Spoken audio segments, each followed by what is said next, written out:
Hello, class. This is Chris Nelson, and I'm here today for discussion number one in regards to the question Korea's United Peninsula has only been divided temporarily in the last century. As such, support for Korea is probably a good investment for the U.S. Do you agree?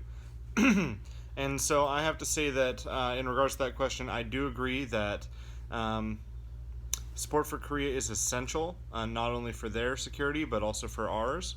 I believe there are many different facets to that and many reasons why. So I'm going to go over just a few of those that come to mind and then go over some of the biblical principles that I believe underlie some of those as well. First, as we fostered Korea in the past and helped to build it up to what it is now, I believe that it's our obligation to stick with our allies. I believe, for me, that's a big part of it, keeping to our promises and making sure that we effectively defend people of the faith, people who are part of the Western world. Really, we should defend all people. We should defend the weak as well as the strong. We should defend whoever we can in God's name. Korea actually is as the third most committed Christian country in the world, with such a large population. They're a really big ally of ours, and I believe that defending South Korea is incredibly important. Part of this, though, is I believe that we should be seeking reunification with the North, and not underneath a northern dictator. We shouldn't ask South Korea to give up their freedom to the North, but finding some way to foster the reunification of those people, because it really is incredible how the North and the South are the same culture, same language. I believe the North actually is kind of more of their base language, not base language. It's more of like the pure language, where South Korea has a lot more loan words from Japanese and English. So that's really interesting. But it's amazing how the culture and the people they're ethnically homogenous, linguistically homogenous, culturally homogenous. And so, I mean, really the only thing that divides them is capitalism versus communism. In this day and age, it seems like something that we should be able to bridge. And so I'm looking forward to how that turns out in the future. That should be our number one priority: peace and reunification. I think that could do a lot of good. So we fostered Korea in the past. They've grown into one of the world's largest economies, one of the richest countries in the world, and technologically speaking, they're at the top of the game. Really, everything is going their way. They're one of the few countries, I believe, that their population is in the Western world, that their population is rising. Christianity's on the rise. They don't have a lot of terrorist attacks. They do have to worry about the North. I mean, so there's that, but they're doing a lot. So we owe them support as friends and allies. I'm going to share a couple of the verses that came to mind with you real quick. Psalm 82:4 says, "Rescue the weak and needy, deliver them from the hand of the wicked." Pretty sure that applies. 1 Timothy 5:8 says, "But if anyone does not provide for his relatives, and especially for members of his household, he has denied the faith and is worse than an unbeliever." And although this looks like it's specifically referring to people in their own families and their own households, if you look at it on a national level, it really is. It speaks to countries and their allies as well. For us, South Korea is a member of our household. It is.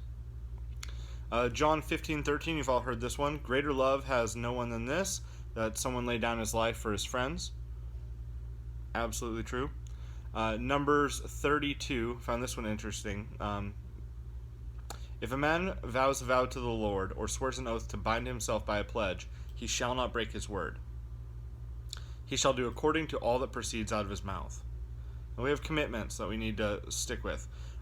For the defense of others that we've promised, that rely on us, also for ourselves, because anytime that we show weakness, our national security is threatened. Historically, geographically, Korea is an important place. It provides us a place on the Asian mainland with borders to Russia and China. North Korea has borders to Russia and China. It allows us to exert a little bit of pressure on those foreign countries. It allows us to have military bases. It's a strong trading partner with companies like Samsung, Kia. One of the other people in class here mentioned earlier, I watched one of your videos. Great job. It's close to Japan. It really is our forward point in our strategic Pacific defense. I mean, really, if there ever was a war in the Pacific, guarantee you it's going to be in Korea. There's going to be a hot flash in Korea, and it's important for us to have a presence there.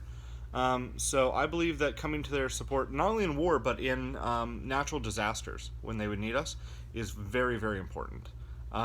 Just like we would want them to come to our aid if we were really, really needing it.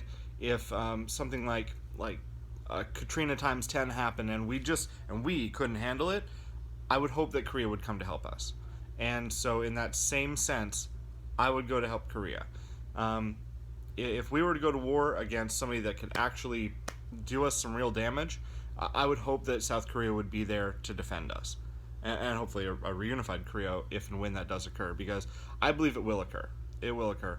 I actually have I was talking to a friend the other day, and it was interesting because I believe that Kim Jong Un is he's a little different than his grandfather and his father. I'm not so sure that he really wants this lifestyle. I mean, sure, the power, but he grew up in the West.